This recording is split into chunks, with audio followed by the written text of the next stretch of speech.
বাংলার হিন্দু সমাজ এবার কোমর বেঁধেছিল যে হিন্দু সমাজ এবার পুরো শক্তি দিয়ে এই রামনবমীর মিছিল হাওড়াতে করবে। পুলিশ বাধা দেওয়ার চেষ্টা করে, মমতা বন্দ্যোপাধ্যায়ের নির্দেশে পুলিশ বাধা দিতে চায়, রামনবমী করতে দিতে দেওয়া হবে না, কাজীপাড়ার মধ্যে দিয়ে রামনবমীর মিছিল আসতে দেওয়া হবে না, এই ধরনের নির্দেশ দেওয়ার চেষ্টা করে। পরবর্তী সময় অঞ্জনী পুত্র সেনা তারা হাইকোর্টে গিয়ে হাইকোর্টের নির্দেশে আজকে রামনবমীর মিছিল হয়েছে। এবং সেই মিছিলে উন্মাদনাটা কেন?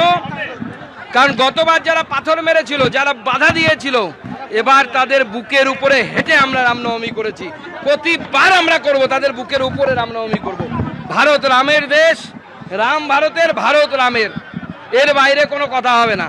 যারা বাধা দেওয়ার চেষ্টা করবে তাদের উচিত ট্রিটমেন্ট দেওয়ার ব্যবস্থা বিজেপি জানে, আমরা হিন্দু সমাজ জানি। হাওড়ার ছবি আপনাদের সামনে রেখেছি। আপনারা জানেন যে কলকাতা হাইকোর্টের অনুমতিতে রামনবমী উপলক্ষে হাওড়ায় জোড়া র্যালি, প্রথম র্যালি 8:30 থেকে অনুমতি দেওয়া ছিল, যেটা ইতিমধ্যে শেষ হয়েছে, যেটা অঞ্জনী পুত্র সেনার তত্ত্বাবধানে এই শোভাযাত্রার আয়োজন করা হয়েছিল। হাওড়া ময়দানে এসে সেই শোভাযাত্রা শেষ হয়েছে, যেখানে পা মিলিয়েছিলেন বিজেপি রাজ্য সভাপতি সুকান্ত মজুমদার।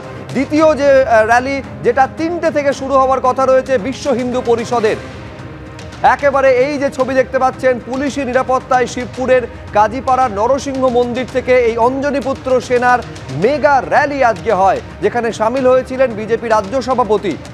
এই মিছিল কাজীপাড়া থেকে শুরু হয়ে জিটি রোড ধরে শিবপুর সন্ধ্যাবাজার হাওড়া ময়দানে, তারপরে হাওড়া ময়দানে গিয়ে শেষ হয়।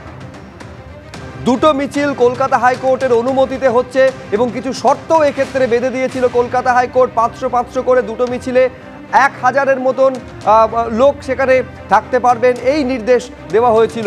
দুপুর 3টে থেকে আরেকটি মিছিল রয়েছে।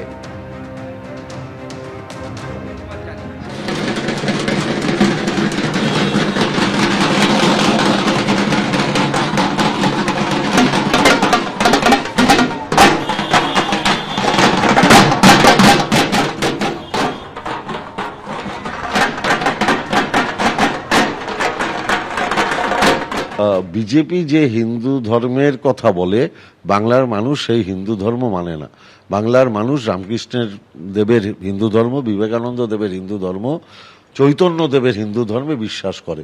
যে ধর্ম আমাকে শান্তি দেয়, যে ধর্ম আমাকে অস্ত্রের ঝনঝনানি শোনায় না, যে ধর্ম নিজের ধর্মকে ভক্তি ভরে পালন করতে শেখায়, অন্য ধর্মকে সম্মান করতে শেখায়। আমার হিন্দু ধর্ম একথা বলে না যে তুমি অন্য ধর্মের মানুষকে খুন করো, তাদের উপর অত্যাচার করো।